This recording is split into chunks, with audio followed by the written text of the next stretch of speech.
During our breaking news coverage of the storms last night at 10 and 11. 2 News reporter Aaliyah Seabrooks has been following the damage very closely today. She joins us from Greenville after spending the day talking with residents about the next steps in cleaning up.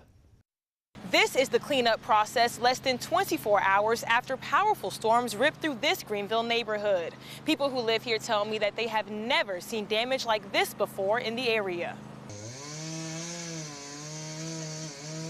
This is the sound of the cleanup process in Greenville. On Tuesday night, many families were home in this neighborhood on North Ohio Street when the National Weather Service says a tornado tore through the area. And just as we went to the basement steps, we heard great big boom. Oh, a horrible boom. According to officials, local dispatch centers received numerous calls throughout the evening about damage caused by the tornado. By 9 p.m. on Tuesday, most families said they were without power. On Wednesday, many are still without electricity due to downed power lines. However, damage caused by massive fallen trees was a major concern for homeowners in the neighborhood. It could have fallen on our house, but it didn't. So yeah, I was very grateful about that.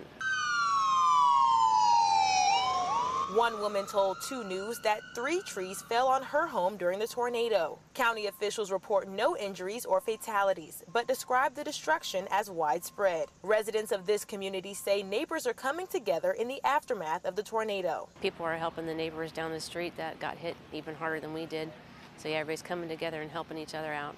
This homeowner says she has been moved by the kindness of her neighbors during this recovery process.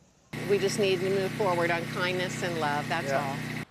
Homeowners tell me that they are grateful to be alive after Tuesday's storms and say they are reminding neighbors that things can be replaced, but people cannot. In Greenville, Aaliyah Seabrooks, 2 News. Great perspective right there, Aaliyah. The city of Greenville has